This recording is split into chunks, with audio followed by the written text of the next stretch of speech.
Hey, happy Friday. This is Martin Mesa with Rate One Financial, mortgage loan officer and president of Rate One Financial. Today I am having lunch on the outdoor patio of the El Portal Mexican restaurant in beautiful Pasadena, California. Probably my favorite place to eat when I want Mexican food in this city. So come check out El Portal Mexican restaurant whenever you want some good Mexican food. Before I get into it, I wanted to let you know that after this video is over, you'll be able to click on and watch our previous video from a few weeks ago if you want to do that. So let's get right into it. Today I'm going to talk about a couple things regarding Freddie Mac. They've made a lot of changes recently on a lot of their different programs, and I'm going to talk about a few of those things today. So the first thing I'm going to talk about is their Home Possible program. This is Freddie Mac's first-time homebuyer program. It requires as little as 3% down to buy a house, and it's usually only for first-time home buyers. I believe it's only for first-time home buyers. And what they've changed about that program, which I think is key, is that before you needed at least 7 years after a major credit event such as a foreclosure or something like that, and you also needed at least 4 years after a short sale or a bankruptcy or something like that.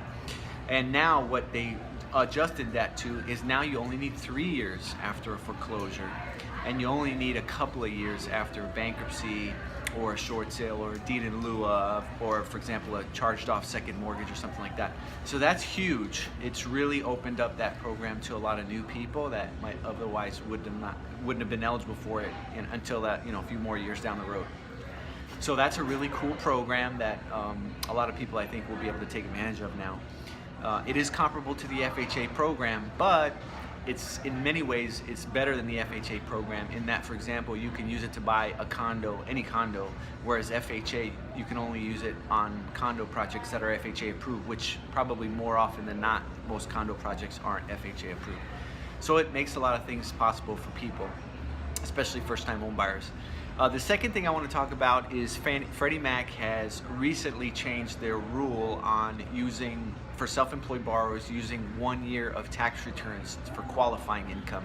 This is a big change because previously, if you were self-employed and you needed to get a loan or buy a house, you only had to show, Freddie Mac only needed you to show 1 year of tax returns to prove your self-employment income, and you could just go off of that amount. And now they're saying that they'll still allow you to do that only if you have a 5-year history of being self-employed. Before, you didn't need that 5-year history, you just needed a 2-year history. So that can make a big difference because sometimes if you have to take a 2-year history, which is 2 years tax returns, you may not qualify for as much versus just having to use your most recent tax returns, especially if your income on your tax returns for your business really was a lot higher, the previous tax return, than the prior one. So that's huge. So that's a big change. But you can still do a 1-year tax return if you have the 5-year history of being self-employed. So that's a big change, and those are the changes I want to talk about today. As far as rates go, I wanted to mention that interest rates have been kind of steadily going down over the past week or so. They've been pretty steady this week, and the reason they're going down, there's a lot of reasons, but I think the main reason they're going down is because of the inability of the Trump administration to successfully pass new legislation, namely the health care reform bill that they tried to get done but couldn't get done, and they're having trouble getting their their nominees approved. Like, for example, Judge Gorsuch for the new Supreme Court seat. They're having trouble getting him approved. So the market is looking at that and realizing that the economy may not improve as fast enough as they originally thought it might, with a Republican president and Senate and House, because generally, you get tax cuts and stuff like that.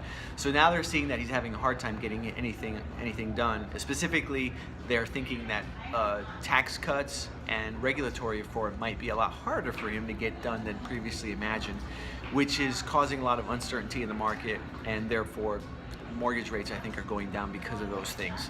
So anyway, those are the things I wanted to talk about today. If you need assistance with any of this stuff, feel free to call me anytime, or if you have any questions about the market or in general, feel free to call me anytime. So That's it.